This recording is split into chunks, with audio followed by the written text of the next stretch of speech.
તો રાજકોટમાં જ્ઞાન પ્રકાશ સ્વામી સામે વિરોધ યથાવત છે। સ્વામી રૂબરૂ આવીને માફી માંગે એવી માંગ, સ્વામીના પુતળાને પાટા બાંધીને વિરોધ કર્યો। રઘુવંશી સમાજના યુવાનો ભૂપેન્દ્ર રોડ સ્વામિનારાયણ મંદિર ખાતે પહોંચ્યા। યુવાનોએ કહ્યું કે વડતાલ મંદિર દ્વારા વિડીયો કોલિંગના માધ્યમથી માફી માંગવામાં આવી તે મંજૂર નથી। સુરતથી વીરપુર પહોંચતા માત્ર 6 કલાકનો સમય લાગે। અમે ભૂપેન્દ્ર રોડ મંદિર ખાતે રજૂઆત કરવા માટે આવ્યા છીએ કે સ્વામી રૂબરૂ આવીને વીરપુર ખાતે માફી માંગે। એ ડિવિઝન પોલીસ દ્વારા પૂતળું કબજે કરવામાં આવ્યું। અજ્ઞાન સ્વામીને આજે અમે લોકો પાઠ ભણાવવા આવ્યા છીએ। એ લોકોને માફી માંગવાનું કીધું તો વીરપુર આવીને માફી માંગવાનો ટાઈમ નથી, તો જાહેર સભામાં તને બોલવાનો ટાઈમ છે, તો સુરતથી અહીંયા આવવામાં તને કઈ 6 કલાકનો ટાઈમ છે કે 60 કલાકનો ટાઈમ નથી, તો અત્યાર લગી કેમ એ પહોંચ્યો નથી? અમારે એનો જવાબ જોઈએ છે। અને પાછો માફી માંગી તો વિડીયો કોલ દ્વારા માફી માંગી, તો બોલવામાં આવ્યું હતું જાહેર મંચ દ્વારા, તો તે વિડીયો કોલમાં માફી કેમ માંગી? તો રાજકોટમાં મરચા ભરેલી ગાડીમાં આગ લાગવાની ઘટના। જામકંડોરણાના ચિત્રાવડ ગામ પાસે આગ લાગી।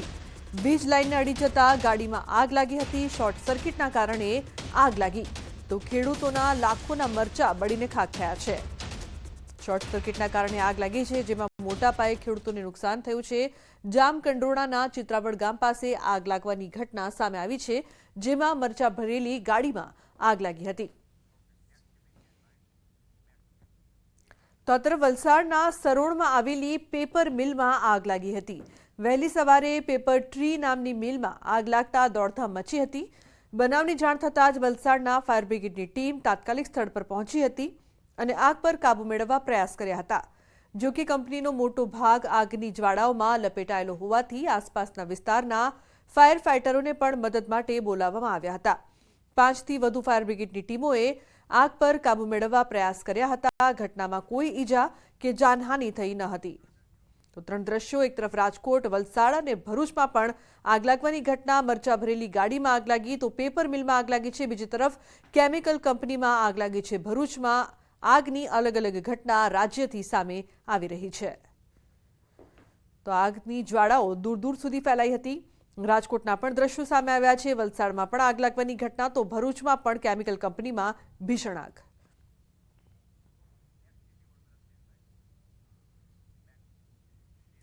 વડોદરામાં અકસ્માતમાં વિદ્યાર્થીનું મોત નીપજ્યું છે। ગોરવા મધુનગર બ્રિજ પર અકસ્માત। કરચિયાનો વિદ્યાર્થી અભ્યાસ અર્થે આજવા જતો હતો, ત્યારે બાઇક સ્લીપ થઈ કે અજાણ્યા વાહને ટક્કર મારી હોવાની ચર્ચા। અકસ્માતને પગલે બ્રિજ પર ટ્રાફિક જામના દ્રશ્યો સર્જાયા। તો અકસ્માતમાં વિદ્યાર્થીનું ઘટના સ્થળે મોત નીપજ્યું છે। લોકોમાં રોષ। ગોરવા મધુનગર બ્રિજ પર અકસ્માતની ઘટના વડોદરાથી સામે આવી છે, જેમાં અકસ્માતમાં વિદ્યાર્થીનું ઘટના સ્થળે જ મોત નીપજ્યું। પરિવારમાં શોકનો માહોલ છે। અકસ્માતની ઘટના બાદ પોલીસ દ્વારા તપાસ કરવામાં આવશે। અજાણ્યા વાહનની ટક્કરે મૃત્યુ થયા હોવાની ચર્ચા છે। અકસ્માતને પગલે બ્રિજ પર ટ્રાફિક જામના દ્રશ્યો પણ સર્જાયા। તો આજવા જઈ રહ્યો હતો વિદ્યાર્થી, કરચિયાનો વિદ્યાર્થી અભ્યાસ અર્થે આજવા જઈ રહ્યો હતો, ત્યારે બાઇક સ્લીપ થઈ અને અજાણ્યા વાહનને ટક્કર મારી હોવાની ચર્ચા થઈ રહી છે। અકસ્માતને પગલે બ્રિજ પર ટ્રાફિક જામના દ્રશ્યો। હાર્દિક જોડાયા છે વધુ માહિતી આપવા માટે। હાર્દિક, શું વધુ અપડેટ આ સમગ્ર મામલે? બિલકુલ, જો વડોદરા શહેરની વાત કરીએ તો છેલ્લા 2-3 દિવસથી અકસ્માતોની વણઝાર જે છે તે જોવા મળી રહી છે। આજે જે અકસ્માત થયો છે તે ગોરવા મધુનગર બ્રિજ છે, ત્યાં અકસ્માત થયો છે ને એક આશાસ્પદ વિદ્યાર્થી છે તેનું અકસ્માતમાં મોત નીપજ્યું છે। પ્રાથમિક તપાસમાં માહિતી મળી રહી છે કે આ જે યુવક જે છે તે કરચિયા ગામનો હતો, તેનું નામ મિહિર સોલંકી હતું। અહીંયા નવાઈની વાત એ છે કે હજી અસમંજસ છે કે કોઈ વાહનની ટક્કરે આ યુવકનું મોત થયું છે કે પછી બાઇક જે છે તે સ્લીપ થવાના કારણે મોત થયું છે। ત્યારે સમગ્ર મામલે જે સ્થાનિક પોલીસ છે તેમના દ્વારા ગુનો દાખલ કરી આસપાસના જે સીસીટીવી છે તેની ચકાસણી શરૂ કરવામાં આવી છે। બિલકુલ હાર્દિક, આભાર સમગ્ર માહિતી બદલ। તો સીસીટીવીના આધારે તપાસ કરવામાં આવી રહી છે। અન્ય સમાચાર, કચ્છથી સામખિયાળાના નજીક અકસ્માતની હારમાળા। વહેલી સવારે 8 વાહનોને અકસ્માત નડ્યો। અકસ્માતમાં એક વ્યક્તિનું મોત થયું। અજંતા બ્રિજ પાસે આજે વહેલી સવારના સર્જાયો હતો અકસ્માત। એક અકસ્માત સર્જ્યા બાદ 100 મીટરના ગાળામાં અકસ્માતની હારમાળા સર્જાઈ। હાઈવે પેટ્રોલિંગની ટીમો ઘટના સ્થળે પહોંચીને અસરગ્રસ્તોને મદદે આવી। તો એક અકસ્માત બાદ અકસ્માતની હારમાળા। વડોદરાના કારેલીબાગ આમ્રપાલી કોમ્પ્લેક્સ પાસે અકસ્માતની ઘટના પૂરપાટ ઝડપે આવતી કારે વૃદ્ધાને અડફેટે લીધા. ઇજાગ્રસ્ત વૃદ્ધને સારવાર અર્થે ખસેડાયા. રાહદારીને અડફેટે લઈને કાર પલટી ગઈ. કારની ગતિ એટલી વધારે હતી કે કારની એરબેગ અને સનરૂફ પણ ખુલી ગયા. તો પોલીસે કાર ચાલક સામે ગુનો દાખલ કરીને કાયદેસરની કાર્યવાહી હાથ ધરી છે.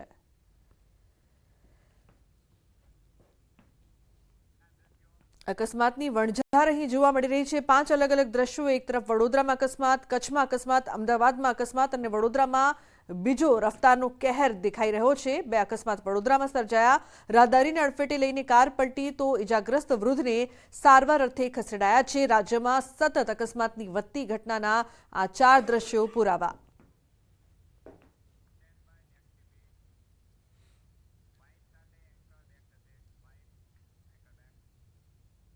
તો બીજી તરફ સુરતમાં બાઇક સવાર 3 લોકોનો વિડીયો વાયરલ થયો છે. ડિંડોલી ગોડાદરા વિસ્તારના સીએનજી પંપ પાસેનો વિડીયો વાયરલ. એક બાઇક પર સવાર 3 લોકોએ જમાવ્યો રોવ. બાઇકમાં પાછળ બેઠેલો વ્યક્તિ શર્ટ વગર જોવા મળ્યો. એટલું જ નહીં, હાથમાં પોલીસનો દંડો લઈને રોવ પણ જમાવ્યો. જાહેરમાં લોકોને ધમકાવતા હોય તેવો વિડીયો વાયરલ થયો છે. ત્યારે સભ્ય સમાજમાં અસભ્ય વર્તન કરનાર સામે કડક કાર્યવાહી થાય તેવી લોકોની માંગ ઉઠવા પામી છે. તો બુલેટિનમાં હાલ રોકાઈશું એક બ્રેક માટે. આપ જોતા રહો ન્યૂઝ 18 ગુજરાતી.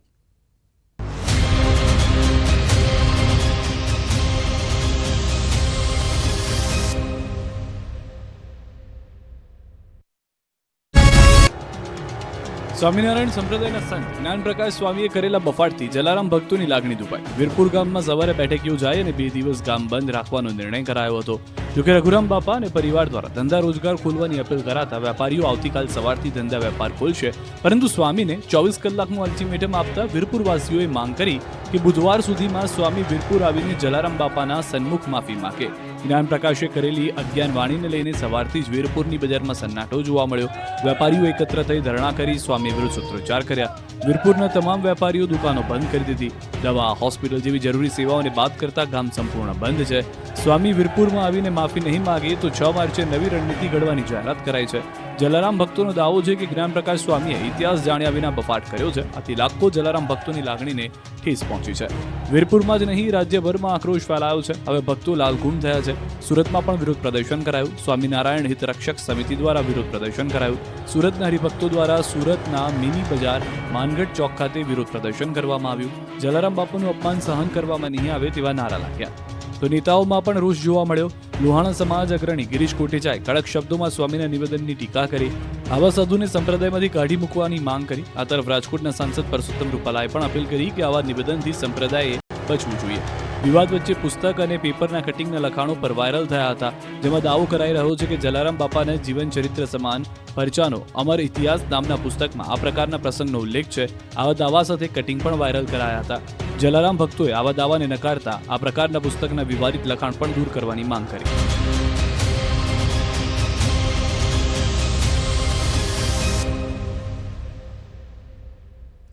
અને મહત્વપૂર્ણ સમાચાર ગાંધીનગરથી. આરોગ્ય કર્મચારીઓ માસ સીએલ પર મોટી સંખ્યામાં કર્મચારીઓ સત્યાગ્રહ છાવણી ઉમટ્યા.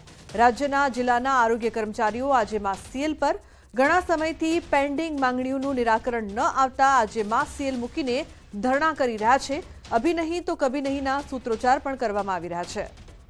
તો કર્મચારીઓ સત્યાગ્રહ છાવણી ઉમટ્યા છે. આરોગ્ય કર્મચારીઓ માસ સીએલ પર પોતાની માંગ સાથે સૂત્રોચ્ચાર કરી રહ્યા છે. તો પડતર માંગણીઓને લઈને ધરણા કરવામાં આવી રહ્યા છે. ઉલ્લેખનીય છે કે છેલ્લા લાંબા સમયથી તેમની માંગણી ન સંતોષાતા ધરણા.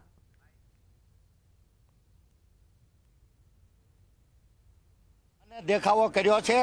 અમારા પડતર પ્રશ્નો છેલ્લા 2 વર્ષથી છે, જેમાં મુખ્ય અમારો પ્રશ્ન છે ટેકનિકલ ગ્રેડ પેમાં સમાવેશ અને તે અંગેનો ગ્રેડ પે લાગુ કરવો, જેમાં સરકારશ્રીએ કમિટીની રચના કરી. કમિટીની રચનાના અંતે 1 વર્ષ પહેલાં 13/3/2023ના રોજ કમિટીએ સ્પષ્ટ બહુમતીથી અહેવાલ પણ રજૂ કરી દીધો, અભિપ્રાય પણ રજૂ કર્યો. પણ આજે આવનાર 13 તારીખે એને 1 વર્ષ પૂરું થાય છે. તો ટેકનિકલ કેડર પગાર બાબતે પણ અમારો કોઈ વિભાગમાંથી આગળ કાર્યવાહી નથી થઈ. બનાસકાંઠાના પાલનપુરમાં પાલિકાએ વેરા વસૂલાતને લઈને કાર્યવાહી કરી. બસપોર્ટમાં બાકી વેરાને લઈને 3 દુકાનો સીલ કરી. મહત્વનું છે કે બસપોર્ટમાં 420 દુકાનોનો વેરો બાકી છે, ત્યારે પાલિકાએ ફક્ત 3 દુકાન સીલ કરી છે. એટલું જ નહીં, 38 લાખના બાકી વેરા સામે પાલિકાએ 20,000નો કર વસૂલી સંતોષ માન્યો છે. ત્યારે તંત્ર બાકી વેરા મામલે કડક કાર્યવાહી કરે તો સરકારી તિજોરીનો ભાર હળવો થઈ શકે તેમ છે. પરંતુ પાલિકાની ઢીલી કામગીરી સામે ક્યાંક ને ક્યાંક વેપારીઓને છાવરવામાં આવતા હોવાના સૂર પણ સંભળાઈ રહ્યા છે. અને મહત્વપૂર્ણ સમાચારની વાત કરીએ તો ગોધરામાંથી પસાર થતી મેશ્રી નદી મૃતપાય બની છે. પ્લાસ્ટિક, કેમિકલ વેસ્ટ સહિતનો કચરો નદીમાં ઠલવાઈ રહ્યો હોવાથી નદીમાં ઠેર ઠેર ગંદકીના ઢગ જોવા મળી રહ્યા છે. ગંદકીના કારણે રોગચાળો વકરે તેવો ભય છે. લોકોની માંગ છે કે આ જ સ્થિતિ રહેશે તો નદી થોડા વર્ષોમાં મૃતપાય બનશે. નદીને બચાવવા માટે તંત્ર કામગીરી કરે. ખાસ કરીને અમદાવાદમાં જે રીતે રિવરફ્રન્ટ બનાવાયો છે તેવી રીતે ગોધરામાં રિવરફ્રન્ટ બનાવવામાં આવે, જેથી લોકોને નદીની ઉપયોગિતા સમજાય. તો આ તરફ કલેક્ટરને પૂછવામાં આવતા તેમણે જણાવ્યું કે હાલ પ્રી મોન્સૂન કામગીરી ચાલી રહી છે. જે સ્થળે કચરો જમા થયો છે તે દૂર કરવાની સૂચના આપી દેવાઈ છે. નદીના વહેણનો રસ્તો પણ સાફ કરવામાં આવી રહ્યો છે, જેથી ચોમાસામાં શહેરમાં પાણી ભરવાની સમસ્યા ન રહે. હાલ નદીમાં સફાઈને પ્રાથમિકતા આપવામાં આવી રહી છે, ત્યારે તંત્ર દ્વારા કરવામાં આવી રહેલી કામગીરી કેટલી કારગર નીવડે છે તે જોવું રહ્યું. નદીની અંદર એટલી ગંદકી થઈ ગઈ છે કે તેથી રોગચાળો થવાની શક્યતા છે. તેથી આપ સાહેબશ્રીને મારી નમ્ર અરજ છે કે વહેલી તકે આના યોગ્ય પગલાં લેવા જોઈએ, તેથી આ ફરિયાવાળા રોગચાળાના ભયમાંથી મુક્તિ થાય. ની કે મચ્છરનો ઘણો ત્રાસ છે. આ નદીને બચાવવી હોય તો દરેકે પોતે કામ કરવું પડશે અને જનતાએ નહીં, જનતાની સાથે પ્રશાસને પણ મદદ કરવી પડશે અને કોઈ સ્પેશિયલ પ્રોજેક્ટ આપવો પડશે. નદીના વિકાસને કરવો અને આ નદીને અમદાવાદ જેવું રિવરફ્રન્ટ જેવું એક બનાવવામાં આવે તો ગોધરાના જે નાગરિકો છે, ગોધરાના લોકો છે, એને આ નદીની સાચી ઉપયોગિતા આવનાર સમયમાં સાબિત થાય. નદીના પ્રવાહમાં જે કંઈ અવરોધો છે એને દૂર કરે અને સાથે સાથે લોકો જે ત્યાં કચરો કે ડમ્પિંગ કરતા હોય છે એને અટકાવવા માટે પણ નગરપાલિકાને સૂચના આપવામાં આવી છે. હાલ જે પ્રી મોન્સૂનની એક્ટિવિટીઝ ચાલે છે એ એક્ટિવિટીઝના ભાગરૂપે એ પ્રશ્નને પણ ધ્યાને લેવામાં આવશે અને નગરપાલિકાને સૂચના આપી છે એના પ્રમાણે નગરપાલિકા કામ કરશે, જેનાથી આ વિસ્તારોમાં પાણીની જે શિકાયતો છે મોન્સૂન દરમિયાન એ શિકાયતોનું સોલ્યુશન થાય.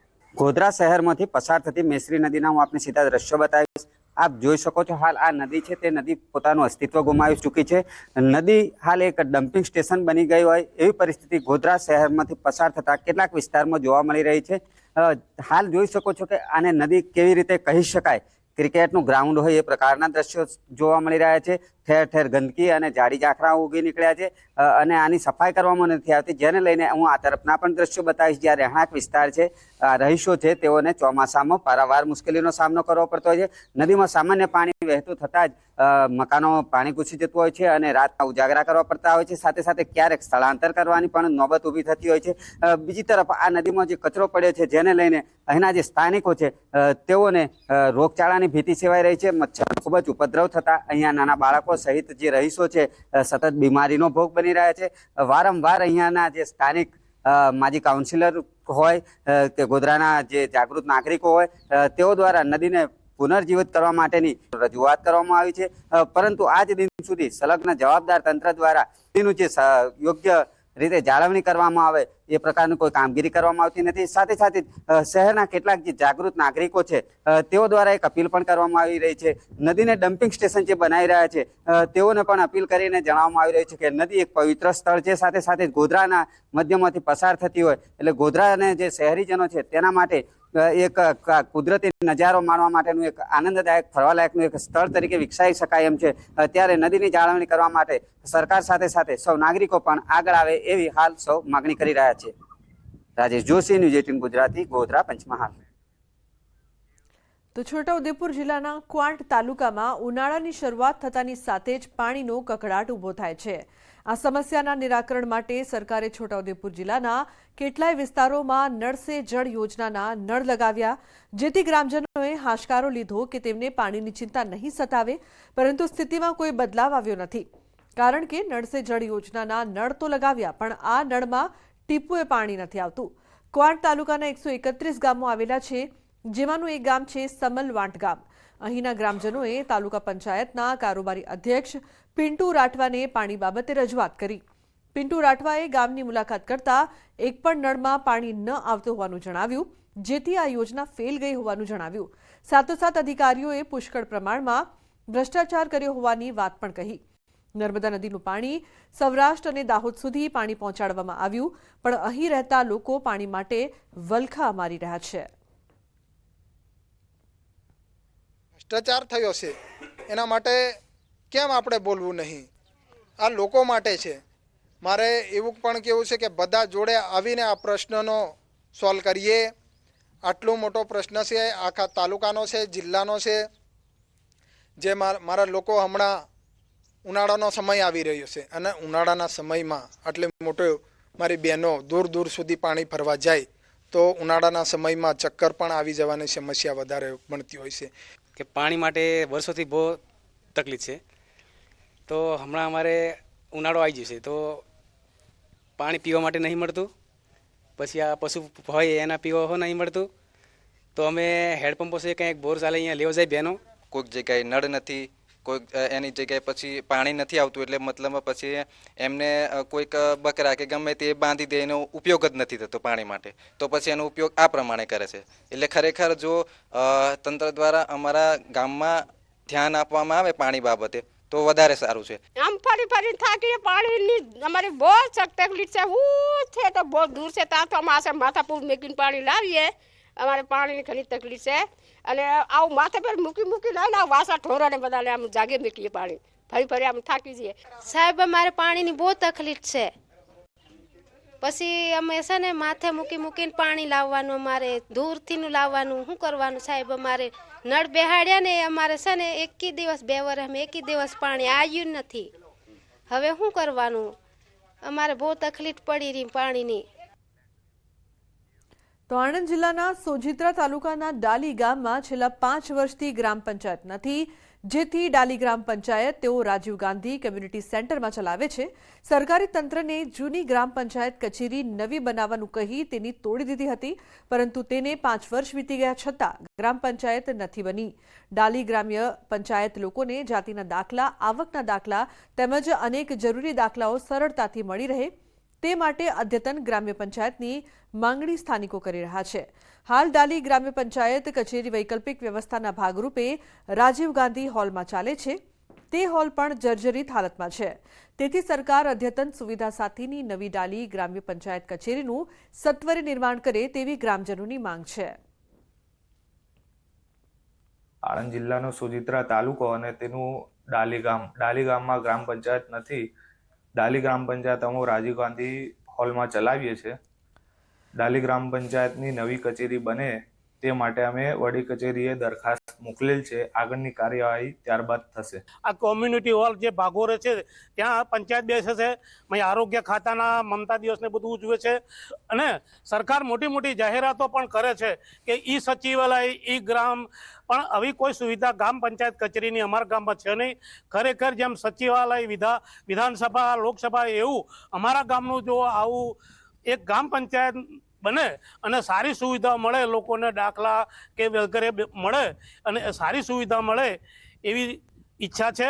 કોમ્યુનિટી હોલમાં કે જે અત્યારે તૂટી ફૂટી હાલતમાં છે તેની અંદર પંચાયત ચલાવવાની વીસી ટેબલ, સ્મશાનનો સામાન પડ્યો છે. આરોગ્ય ખાતાવાળા બહેનો બેસે તો સગર્ભા બહેનોને આરોગ્ય ખાતાવાળા બહેને આ જનતાની અંદર કેવી રીતે તપાસણી કરવી, એટલે અમારા ગામમાં હાલની તારીખમાં બહુ જ મુશ્કેલી છે. તો બીજી તરફ દાહોદ જિલ્લામાં ફેરિયા તરીકે કાપડ અને ચાદર વેચવાની આડમાં લૂંટ, ઘરફોડ જેવા ગંભીર ગુનાઓ આચરનારી આંતરરાજ્ય ગેંગ પોલીસના સકંજામાં. આરોપીઓ ગોધરાના લીમખેડામાં બાઇક ચોરી કરી દાહોદના પડાવમાં વેપારીની દુકાન અને ગોધરા ખાતે ઘરફોડ ચોરીને અંજામ આપવાના હતા. જો તે લોકો આ ગુનાને અંજામ આપે તે પહેલા જ પોલીસે તેમને ઝડપી લીધા. પોલીસે 3 આરોપીઓને ઝડપી તેમની પાસેથી 2 દેશી તમંચા, 10 કાર્ટીઝ તેમજ ચોરીની 2 બાઇક સાથે ઝડપી પાડ્યા છે. આંતરરાજ્ય ગેંગના 8 પૈકી 3 સભ્યો દાહોદમાં ગુનાને અંજામ આપવાના હતા. ત્યારબાદ આરોપીની સઘન પૂછપરછ કરતા તેઓએ કબૂલાત કરેલ કે મધ્યપ્રદેશના જાબુઆ જિલ્લા ખાતે તે લોકોએ ઘરફોડ ચોરી કરેલી. આ ટીવીએસ બાઇક જે છે એ મધ્યપ્રદેશમાંથી ચોરેલું. આ ઉપરાંત દાહોદ જિલ્લાના લીમખેડા ખાતે પણ ઘરફોડ ચોરી કરેલી. અને આ લોકો ખૂબ રીઢા ગુનેગારો છે. જે જાવેદ નામનો આરોપી જે છે મુઝફ્ફરનગરનો, આ લોકો અને શાહરૂન જે પકડાયા છે, આ લોકો ચંદીગઢ, હરિયાણા, ઉત્તર પ્રદેશ આ તમામ વિસ્તારમાં ગુનાઓને અંજામ આપી ચૂક્યા છે.